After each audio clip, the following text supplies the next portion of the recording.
রাদিয়াল্লাহু তাআলা বর্ণনা করেন সামি'তু রাসূলুল্লাহ সাল্লাল্লাহু আলাইহি ওয়াসাল্লাম ইয়াকুল আমি আল্লাহ রাসূল সাল্লাল্লাহু আলাইহি ওয়াসাল্লাম থেকে শুনেছি ইন্নাল মুমিনু মুমিন লা ইদরাকু বিহুসনি খালকিহি দারাজাতান as-সাইম আল-কাইম চরিত্রবান মুমিন তিনি হচ্ছে কি দিনের বেলা রোজা রাখলে রাতের বেলা সারা রাত নফল ইবাদত করলে যে সওয়াব আল্লাহ তাআলা তার মর্তবা হচ্ছে কি চরিত্রবান মুমিনের মর্তবা হচ্ছে কি সারা দিন রোজা রাখা সারা রাত নফল ইবাদত করার মতো সমতুল্য।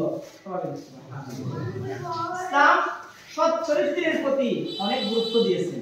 আল্লাহ রাসূল সাল্লাল্লাহু আলাইহি ওয়াসাল্লামকে আল্লাহ তাআলা উত্তম চরিত্র দিয়ে পাঠিয়েছেন ওয়া ইন্নাকা লাআলা খুলুকিন আযীম।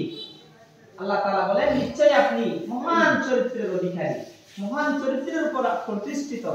আল্লাহ তাআলা রাসূল সাল্লাল্লাহু আলাইহি ওয়াসাল্লামকে যে মানব জাতিকে শিক্ষা দেওয়ার জন্য পাঠিয়েছেন যারা চরিত্রবান হয়, আদর্শবান হয়, তাদের মাঝে যেন এমন আচরণ না পায় যে আচরণের কারণে মানুষের হক নষ্ট করে।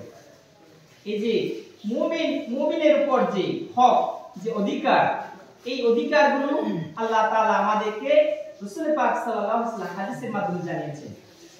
এই হাদিস শরীফ বলে আমরা খুতবা আলোচনা করব ইনশাআল্লাহ। قال رسول الله صلى الله عليه وسلم لا تدخلوا الجنة حتى تؤمنوا ولا تؤمنوا حتى تحابوا أو لا أدلكم على شيء إذا فعلتموه تحاببتم أفشوا السلام بينكم। হযরত আবু হুরায়রা রাদিয়াল্লাহু তাআলা থেকে বর্ণিত রাসূল সাল্লাল্লাহু আলাইহি ওয়াসাল্লাম ইরশাদ করেন লা তাদখুলুল জান্নাতা হাত্তা তুমিনু, তোমরা জান্নাতে যেতে পারবে না হাত্তা তুমিনু, যতক্ষণ পর্যন্ত তোমরা ঈমান না আনবে। কারণ জান্নাতে যাওয়ার পূর্ব শর্ত কি আনা? ঈমান আনা। ওয়ালা তুমিনু হাত্তা তাহাবু, তোমরা হাত্তা তাহাবু, তোমরা ততক্ষণ পর্যন্ত পরিপূর্ণ ঈমানদার হতে পারবে না। রাসূল সাল্লাল্লাহু বলে হাত্তা তাহাবু, যতক্ষণ না তোমরা পরস্পর একে অপরকে মহব্বত করবে, ভালোবাসবে। আওয়ালা আদুল্লুকুম আলা শাইইন, রাসূল হাদিসে বলে আমি কি তোমাদেরকে এমন একটি আমলের কথা বলে দেব ইজা ফাআলতুমুহু তাহাবাবতুম, যখন তোমরা ওই আমলটি করবে তোমাদের মাঝে পরস্পরের ভালোবাসা, সম্প্রীতি, সৌহার্দ্য বেড়ে যাবে। সেটা কি? আফশুস সালাম বাইনাকুম, তোমরা পরস্পরকে সালাম বিনিময় করবে। আল্লাহ তাআলা রাসূল সাল্লাল্লাহু আলাইহি ওয়াসাল্লাম আমাদেরকে বলতেছেন যতক্ষণ না আমরা ঈমান আনবো ততক্ষণ জান্নাতে যেতে পারবো না, ততক্ষণ পর্যন্ত পরিপূর্ণ ঈমানদার হতে পারবো না যতক্ষণ পর্যন্ত আমরা পরস্পরের প্রতি ভালোবাসা, সম্প্রীতি, মহব্বত থাকবে না। বলতেছেন রাসূল আমি কি তোমাদেরকে এমন কোন আমলের সন্ধান দেব যে আমলের বিনিময়ে, যে আমলের কারণে তোমাদের পরস্পরের মহব্বত, ভালোবাসা বাড়বে। সেটা কি? আফশুস সালাম বাইনাকুম, তোমরা পরস্পর সালাম বিনিময় করবে। সালাম দেওয়াটা একটা সুন্নাত এবং সালামের জবাব দেওয়া ওয়াজিব। এবং কেউ যদি সালাম দেয় তার উত্তরে আরো একটু বাড়িয়ে দেওয়া। যেমন আমি সালাম দিলাম আসসালামু আলাইকুম, উত্তরে বলবো ওয়া আলাইকুম সালাম ওয়া রাহমাতুল্লাহ। কেউ যদি বলে আসসালামু আলাইকুম ওয়া রাহমাতুল্লাহ, তার উত্তর আরেকটু বাড়ায় বলবো ওয়া আলাইকুম সালাম ওয়া রাহমাতুল্লাহি ওয়া বারাকাতুহু। এভাবে সালাম যিনি দিবে আমি তার জন্য আরেকটু বেশি দোয়া করব।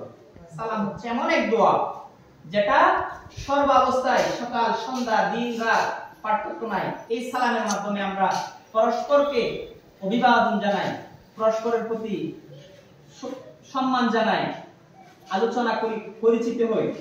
সালাম মানে হচ্ছে কি? শান্তি। আমি আপনার জন্য দোয়া করতেছি আল্লাহ যেন আপনার উপর রহমত করে, আপনার জন্য আল্লাহ যেন রহম করে। তাহলে উত্তরে বলতেছে আল্লাহ যেন আপনার উপর রহম করে। আইয়ামে জাহিলিয়াতে যখন ইসলামের আলো ছিল না, ইসলাম ছিল না, তখন পরস্পর সালাম করত আসসালামু আলাইকুম।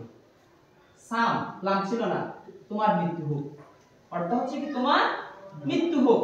ইসলাম আসার পর রাসূল সাল্লাল্লাহু আলাইহি ওয়াসাল্লাম বলেন সামের মধ্যে একটা লাম আলিফ, আসসালামু আলাইকুম, তোমাদের উপর শান্তি বর্ষিত হোক। এই সালাম নিয়ে ইনশাআল্লাহ আরেকদিন লম্বা আলোচনা হবে ইনশাআল্লাহ। তো আমরা এই যে জান্নাতে যদি যেতে চাই ইমানদার হতে হবে। প্রকৃত ইমানদার হওয়ার জন্য আমাদেরকে পরস্পরের প্রতি যে ভালোবাসা সেটা বাড়তে হবে, সেটা বাড়বে সালামের মাধ্যমে। আল্লাহ আমাদেরকে এই মানুষের মুসলমান আর এক মুসলমানকে সালামের মাধ্যমে যে সম্প্রীতি, যে অভিবাদন জানাই, কত সুন্দর সুন্নাহ রাসূল আমাদের জন্য রেখে গেছেন, এই সুন্নাহ মতো যেন আমরা আমল করতে পারি। আমাদের তৌফিক দান করুন সবাই মিলে, আমিন।